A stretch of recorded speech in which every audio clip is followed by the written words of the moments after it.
একটা পর্যায়ে মনে হচ্ছিল 4,60,00,000 রুপিতেই ফয়সালা হয়ে যাবে। বেশ কিছুক্ষণ কোনো পক্ষ থেকেই সারাই মিলল না, কিন্তু টেবিলে হাতুড়ি পড়ার আগ মুহূর্তে আবারও নতুন করে জমে উঠল লড়াই।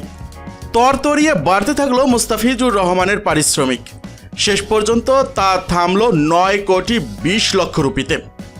ইন্ডিয়ান প্রিমিয়ার লিগ IPL এর নিলামের টেবিলে ঝড় তুলে বাংলাদেশের অভিজ্ঞ পেসার মুস্তাফিজুর রহমানকে দলে ভিড়িয়েছে কলকাতা নাইট রাইডার্স। বাংলাদেশের কোনো ক্রিকেটারের ইন্ডিয়ান প্রিমিয়ার লিগ IPL এর রেকর্ড পারিশ্রমিক এটাই। এর আগের রেকর্ডও ছিল মুস্তাফিজেরই। গত IPL-এ তাকে 6 কোটি রুপিতে দলে নিয়েছিল দিল্লি ক্যাপিটালস, যদিও সেটা ছিল নিলামের বাইরে বদলি হিসাবে এবং পুরো মৌসুমের জন্য নয়। আর IPL নিলামের টেবিলে সবচেয়ে দামি ক্রিকেটার ছিলেন এতদিন মাশরাফি বিন মুর্তজা। 2009 ইন্ডিয়ান প্রিমিয়ার লিগ IPL-এ তাকে $6 লক্ষ নিয়েছিল কলকাতা। তখনকার বাজার দর অনুযায়ী অঙ্কটা প্রায় 4 কোটি রুপির একটু উপরে।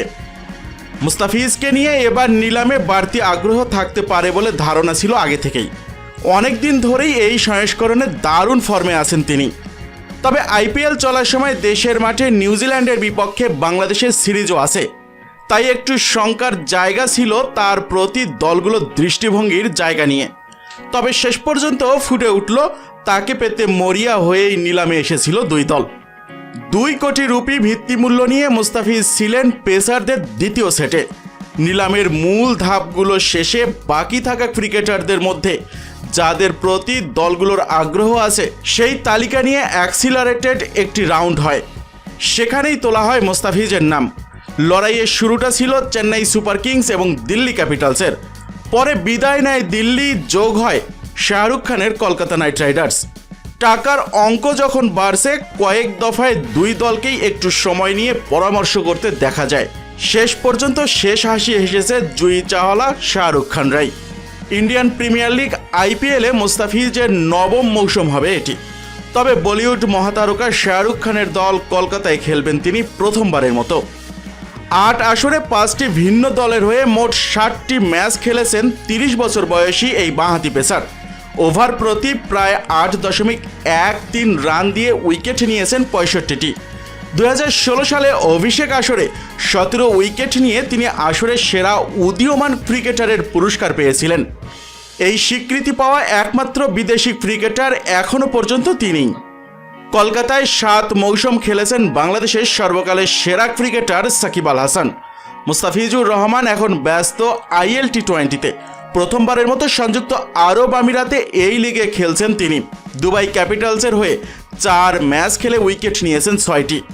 নিলামের সংক্ষিপ্ত তালিকায় মুস্তাফিজ সহ নাম ছিল বাংলাদেশের 7 জন ক্রিকেটারের। তাদের মধ্যে কেবলমাত্র একজনের নামেই উঠেছিল নিলামে। অ্যাক্সিলারেটেড রাউন্ডের নাম ওঠে তাসকিন আহমেদের। 75 লক্ষ রুপি ভিত্তিমূল্যের পেসারকে নেয়নি কোনো দলেই। এবারের ইন্ডিয়ান প্রিমিয়ার লিগ IPL শুরু হবে আগামী 26 মার্চ। কিন্তু দর্শক মণ্ডলী, আপনাদের কাছ থেকে জানতে চাইব, ইন্ডিয়ান প্রিমিয়ার লিগ IPL-এ আপনারা মুস্তাফিজুর রহমানকে এবার কোন দলে দেখতে চেয়েছিলেন? আপনার মূল্যবান মতামতটি জানাতে ভিডিওটির নিচে কমেন্ট সেকশনে কমেন্ট করুন। ভিডিওটি ভালো লাগলে লাইক দিন, শেয়ার করে জানিয়ে দিন আপনার ক্রিকেট প্রেমী বন্ধুদের। আর হ্যাঁ, চ্যানেলে যদি নতুন হয়ে থাকেন দয়া করে অবশ্যই সাবস্ক্রাইব করতে ভুলবেন না মিক্সার ওয়ার্ল্ডে, কারণ এখানেই আপনি পাচ্ছেন বাংলাদেশ ক্রিকেটের সবচেয়ে বিশ্লেষণধর্মী আপডেটগুলো। আজ এ পর্যন্তই, দেখা হবে পরের কোনো ভিডিওতে। ততক্ষণ পর্যন্ত সবাই ভালো থাকুন, সুস্থ থাকুন, এই কামনাই করি।